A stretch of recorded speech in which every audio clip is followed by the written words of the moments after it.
back to the free sitting tour. That mountain behind me is called Mount Yengo, and it's said that this is where Bayame, who is the great spirit, he stepped off the top of it to return to the sky, and that's why it's flattened. And here he is. He is the maker of all things, the great spirit, and he created everything.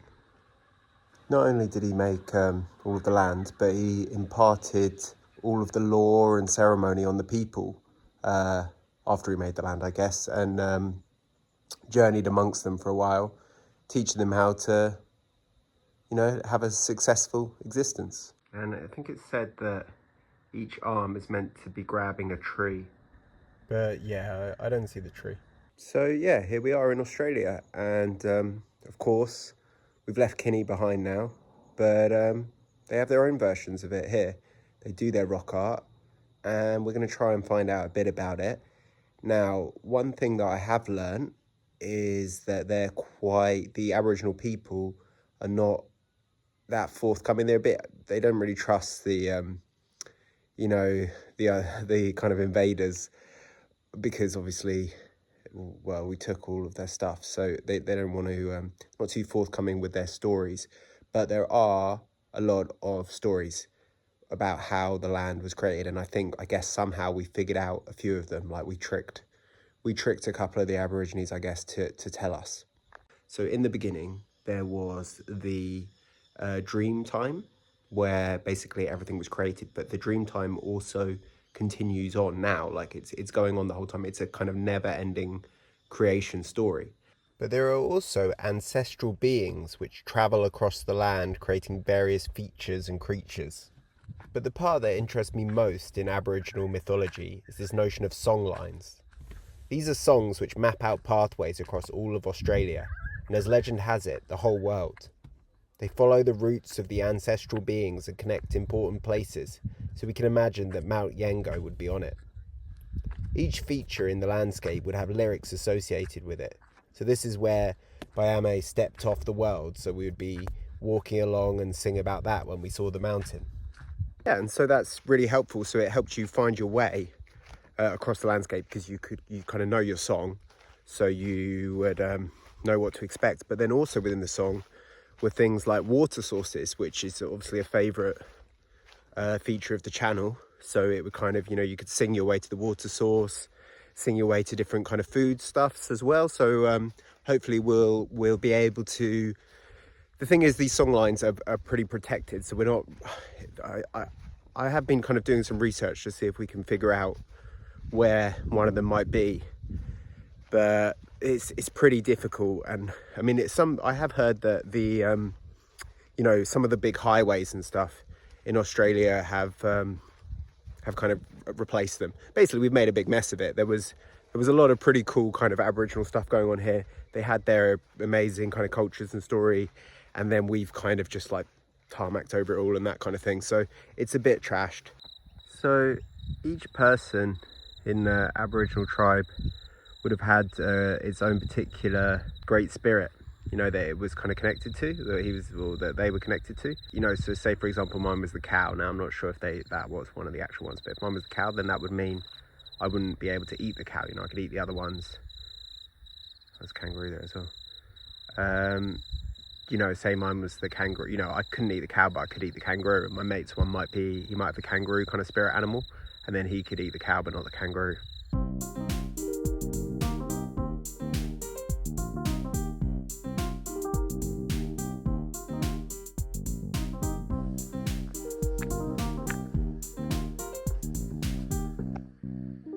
Obviously, it's the free sitting tour, so we've already made pretty much in the first line of the episode, we've made a mistake. We're pointing out Mount Yengo, but that obviously isn't Mount Yengo, is it? It's right here is Mount Yengo.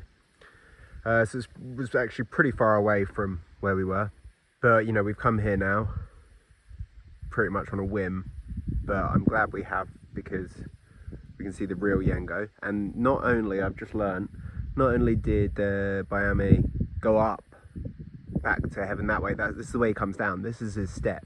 So if he needs to come down to create any landscape or a world or anything like that, then he comes this way, and then when he's done, he goes back up there. The site is so spiritually significant that the regular Aboriginal people can't go on there. Only if they really, really need to, they can go on there, but otherwise they're not allowed to. Because of the songlines, each person in the tribe would have different bits of knowledge about the different sites, but a lot of people died when the Europeans came because, either they were killed or the diseases. So all the knowledge, the songline's been disrupted basically, so people don't really know what it all means anymore. But apparently they do still go there and have some ceremonies, and sometimes there's fire pits where they've done a smoke cleansing ceremony. So either that or just kids, for having illegal fires. Hard to know, isn't it? And if we're playing What's That Rock, the answer is Hawkesbury Sandstone. And what they would do is they'd draw the outline of whatever they were going to draw, I guess with just faintly scratch it in or something, and then they would hammer it, get a sharp pointy stone, hammer little points all the way along, and then they join up all the points. And sometimes you can still find them when they just got the dots really, and they haven't quite got around to finish it, got distracted. Aboriginal people have lived in New South Wales for at least 60,000 years, and some of the rock carvings are over 2,000 years old.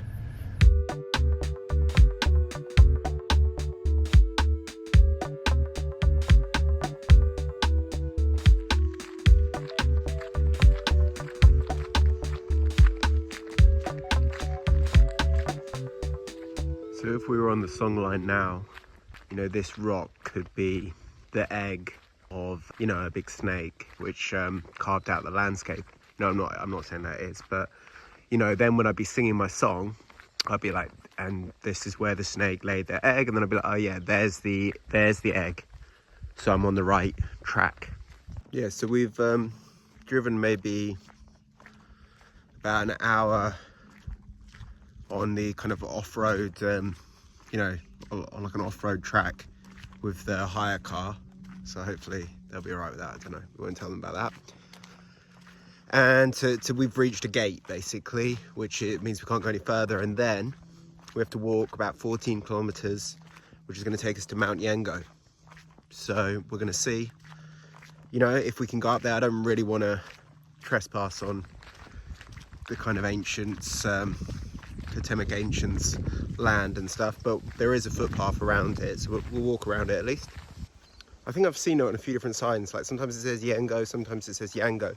Now apparently Yango is like the more official Aboriginal pronunciation, so it's Mount Yango. We'll try and remember to call it that from now on. And then I've learned that it's bloody, Yango means mountain, doesn't it? So it's mountain, always. It's just literally pretty much always that, like 90% of the time it's always that. There's a lot of different Aboriginal tribes all around, and they've all got different names, and I haven't got into it just because I thought it'd be hard to remember them all, but I've got a map, so I'll put that up, and Mount Yango features in all of them, and I guess Biame as well features in a lot of them. So it's meant to be as significant as Uluru, the Ayers Rock, super famous rock. To me this looks like the prickly pear type cactus. You can see the they're meant to turn pink. You can eat them now. I don't know if they actually have them here, but it's at least similar. So the one thing that's got me a bit confused is like how you can have Biame, who created everything, but then also you have these ancestral beings that carve up the landscape and create the songlines. This bit that we're walking on now, I don't think you could really have a songline like this, but if you notice, all the trees are sort of a bit burnt here. Now obviously they won't always be burnt and they'll come back, so probably it's not a good recipe for a songline. But like, say I was going to do a songline like that, I might say, oh, it's the fire wombat has gone through here and that's why all the trees are burnt. So I was a bit like, well, how can this be? How can it be Biame created everything, but then the fire wombat created like this specific bit? And I searched it, and there was one little guy on Reddit, he said, yeah, Biame created everything, like all the world and the the culture and the lore and stories and everything. But then there were some ancestral beings, like for example, fire wombat. Now that one probably doesn't exist, I've made that one up, but it might be. for example, the fire wombat then walked over the landscape and he created the certain stories here, and he would have come along, sung out the name of everything he saw. Oh, look what I've just seen. Now, I don't want to say too quickly in case I'm wrong, but I would say that looks like Mount Yango over there, Mountain. And I've also actually learned that how I would get my totemic being, like which one would be assigned to me, was basically like when my mum was pregnant, walking around, wherever I first kicked, they would be like, she'd mark the spot there, my mum would, and then she'd go get the elders or whatever and be like, this is where he kicked. And then they would say, oh, they'd look around, like remember all the songs and stuff, and they'd say, oh, this is, you know, fire wombat land, so that's a fire wombat like kid you've got there. So one thing I've heard about the song lines is that in general they follow the valleys, but in New South Wales it's a bit different. They tend to follow the ridge lines because I guess the valleys the bush is too dense maybe down there. So I reckon, look, we're heading towards Mount Yango on a ridge line, so it's really pretty likely that this is a song line. Now the song lines, this could have stretched, you know, well it probably went to that Aboriginal site, you know, where we saw the art before, probably went to Biami's cave, because this is his mountain, and not sure where else it went. It might have gone to the coast as well, possibly. We'll have a look at that. But yeah, I've learned that the song line would have like a certain melody. So for example, dee da dee da dee da dee da dee da dee da, say like that is the melody of it, and then it might cross through many different tribes, like country, but so they would have different languages. But if they lived on that song line, they would keep the same melody, so you could go, even if you didn't speak the next tribe over's language, you would know the same melody, so you could sing it. It's like, yeah, pass the fire, or da da da, like, you know, pass the fire wombat trees, pass the eggs that the snake left, and they'd be like, oh yeah. Well, like, no, I don't understand you, but yeah. They would then say, you know, in French, c'est un petit chien ici, you know, and like that would be from the dog totem. Okay, I mean, it's getting pretty tough with the melody and stuff, but imagine all of that was the same melody, and then that's a bit how it works. You know, you get there, you'd be like, all right, I know, we don't know what you're saying, but I know you live on the same long song line, so we can be friends.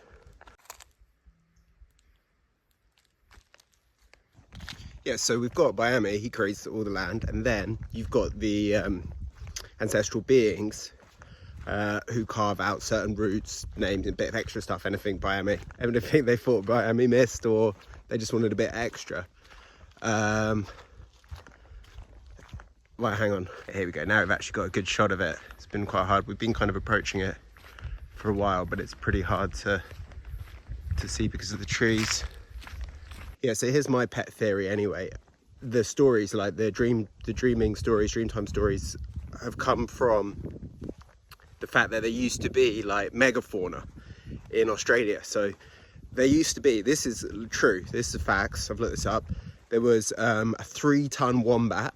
Now, we didn't say it was a fire wombat, so that bit might have been added on, but it was a 3-ton wombat. They had 3-meter high kangaroo, and I think a 3-meter long lizard or something, or maybe even bigger, I can't quite remember that one. But yeah, so they had huge megafauna here, and then maybe they kind of remember that, or that was passed down from the elder. There was a huge 3-ton wombat, and it like did actually carve out the landscape a bit. I mean, 3 tons is pretty big. 3-ton digger, you don't need the extra license, isn't it, for that? 3.5-ton wombat, then you need the other license, but you can actually just do it on a regular license for the 3-tonner. One issue that we have, no, I don't know if you can see here, you see these leaves that are just suspended, they're attached to spider's webs, and probably one of my greatest fears is that I'll walk into a spider's web without looking, and you know, it'll be in my face and hair. If you can see, there's a tiny one there. Can't really see it, it's blurry, but there is a tiny one there. Yeah, it's running away, oh my god. So I'm going to do this technique to try and get safe passage through without getting, oh my god, without getting any on me. Oh! Okay, made that okay. We're just gonna have to watch out because when I'm vlogging, it's pretty easy not to notice them. Yeah, and now I just have that feeling that they're all over me. But so I'm like looking down to see if they're on my legs or whatever. And then I look up and I think, oh my god, is there one? There is literally one there. Oh no, that's something else. There's like some kind of flying, stinging thing there as well. I'm gonna run away from that. Yeah, there's a pretty decent amount of fallen trees on this path. Makes me think people haven't been up here for a while. Yeah, so it's like I'm looking down because I don't want a snake to bite my toe. And then I'm looking up because I don't want there to be spider webs across the path with deadly spiders on them. So definitely a different feel to it in Australia. I'm almost thinking, would it be good to just have some boots? I feel like that could be something. Maybe look that up when we get back. I think this is the lookout. From the map, it does look like we are kind of here, but we can't see anything. And, you know, it's not the top, it's just a spot where they cut down a tree. I guess the tree caught on fire and fire warned back perhaps, and now it's... So I guess we'll just go back to the main track, and there is a little river on the map, maybe a spring, I mean, I don't know. So we could at least go and try and check that out. And, you know, up there is the top of it. Trying to get me as well, look, it's me. Get off here, get off. Get off, get off, get off, get off. Yeah, we need to get out. Too many ants, oh my god. Yeah, this feels a little bit better because at least there's sort of like a semblance of a track there. Yeah, the path's kind of been taken over by this fluffy stuff now. Not too bad, but just spider and snake fear. Here we go, here's kind of a proper lookout, so you can see another flat top mountain. I'm not sure if Miami used that one as well. Where we are here is meant to be where the river, the little stream is. I mean, it does look wet and stuff, doesn't it? But I don't think there's going to be anywhere we can fill the water. So I found this little rock to sit on, and then I've got this apple, which I got from the shop. It's maybe like an 8, could have a bit more flavour, but it's pretty sweet. Pink lady from Australia. Yeah, then I also got these cashews, which are pretty good. Slightly lemon tasting, but not too salty as well. I kind of like that, so I'd say they're maybe, what do you reckon? Yeah, probably like an 8 as well, maybe a 9. Pretty chunky actually, pretty good. Yeah, 9, good. It's literally one of the most messed up things I've ever seen. Oh my god, put the water bottle down and see. I don't want to get too close to it because it looks pretty horrible. Can you see that? It's pretty hard to focus, but it's I think it's like an orb weaver spider, or perhaps a tiger spider. It's actually munching some stuff, and it's pretty common. Oh my god, it's so horrible. So that's why I'm watching out for the cobwebs. Basically, I don't want to end up with one of those kind of anywhere near me. That is such a horrible angle on it. I really wish it would focus for you. To be honest, I might turn back because it's going to take us a long time to walk around here if it's like this the whole way. Like, do you know what I mean? Like, where are we really meant to go here? So we probably only made it like about a fifth round the mountain. It's meant to be 5k, I think, to go around the mountains. So it's like we've done 1k, but it's taken us absolutely ages because here's where we came from. It's not even really a path.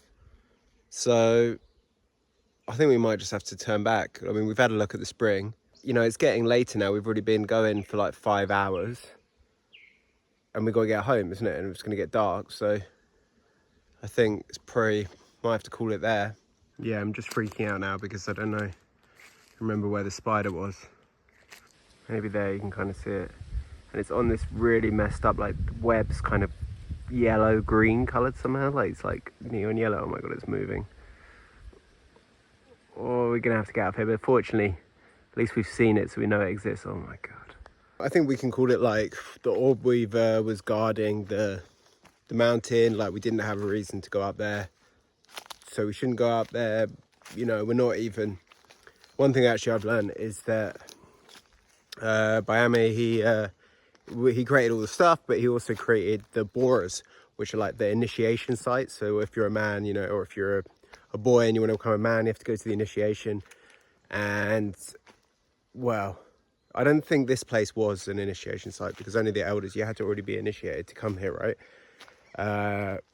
But you know, we're not initiated, so we probably shouldn't be going up there. That's the point of it. Another thing I've learned is that yeah, women aren't allowed to even say his name. I don't think you can even be initiated if you're a woman, and you can't say Bayami's name, and you can't look at pictures of him. So I probably should have put a warning at the beginning. Sorry if you are a woman and you've looked. It's a bit late now, but you can blame me. Yeah, and this is where the walk was meant to come back out. So I think we're just not prepared for it, isn't it? We need boots and maybe like a machete or something, and then we'll create, you know, safe passage. But I think for now, we've come to the mountain. You know, I feel we're not really meant to be on it anyway, so it's good to just kind of be close to it, feel the vibes, and then just run away from all the spiders.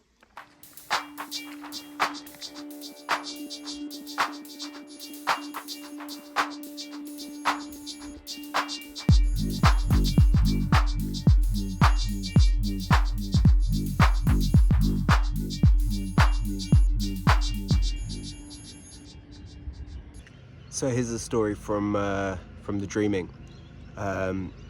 Basically here we're in Warumi country, and there are a lot of fish live in the bay behind me.